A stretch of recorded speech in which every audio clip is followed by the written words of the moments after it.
Bonjour à tous, bienvenue sur ma chaîne.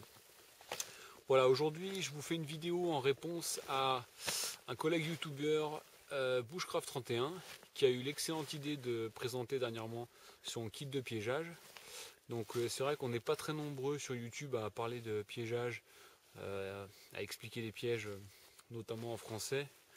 Il y a beaucoup de chaînes parlant du piégeage en anglais, mais en français il n'y en a pas tellement. Donc je fais une petite réponse à lui. Sa vidéo était excellente et voilà, c'est le genre de vidéo qui m'intéresse puisque ça me permet de savoir ce que les autres utilisent. Donc voilà mon kit à moi, il tient dans un dry bag comme ça. Donc évidemment dans mon kit, le premier élément, c'est pour moi aussi, c'est ma paire de gants. Et puis dedans, on va retrouver plusieurs choses. Bon, ça c'est une petite pochette Max P où dedans j'ai briquet, fire steel, etc. Mais ça fait pas partie du kit piégeage. Voilà. On va retrouver donc dans mon kit piégeage le petit kit bushcraft que j'ai déjà présenté. Donc le Mora Clipper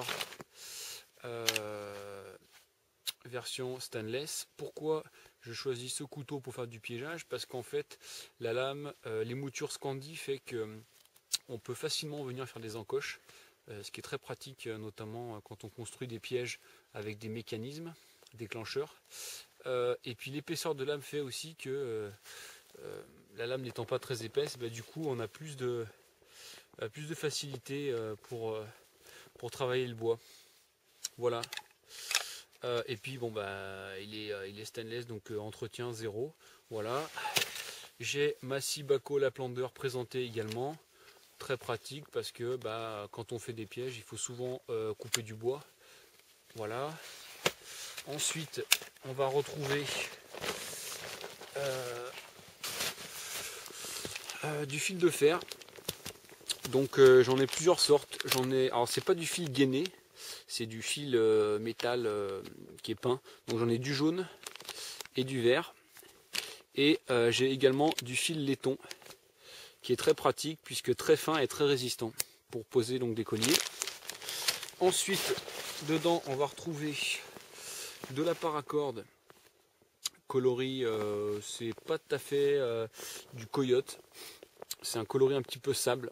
C'est un coloris qui se fond assez bien dans la nature et qui est assez proche de la couleur du bois par exemple. Je sais pas si vous voyez. Voilà, donc de la paracorde. Ensuite j'ai de la petite ficelle comme ça, une bobine très pratique puisque aussi elle a la couleur du bois. De la cisale parce que biodégradable, donc je peux éventuellement la laisser sur place. Je vais avoir de la ficelle nylon en coloris vert olive qui est de très très mauvaise qualité mais qui a l'avantage de ne pas coûter cher, donc en tout cas beaucoup moins cher que la paracorde. Donc j'ai une bobine neuve. Et je vais avoir également des petits sachets, donc des embryons que j'utilise parfois sur certains mécanismes, et des anneaux brisés également que j'utilise aussi. Je ne sais pas si vous avez vu une de mes vidéos sur le piégeage, il y a un des pièges que je présente où j'utilise un anneau brisé dans le mécanisme. Donc voilà, ça peut avoir plusieurs utilités.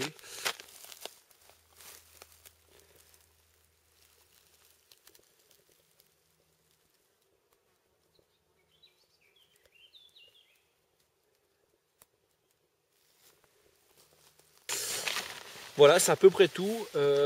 Alors évidemment, j'ai aussi une petite pince que j'utilise pour venir couper les câbles avec lesquels je fais les collets.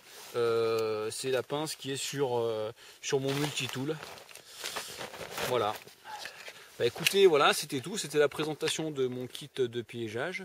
J'espère que ça vous a plu. Si vous avez des questions ou des commentaires, n'hésitez pas. À bientôt, ciao.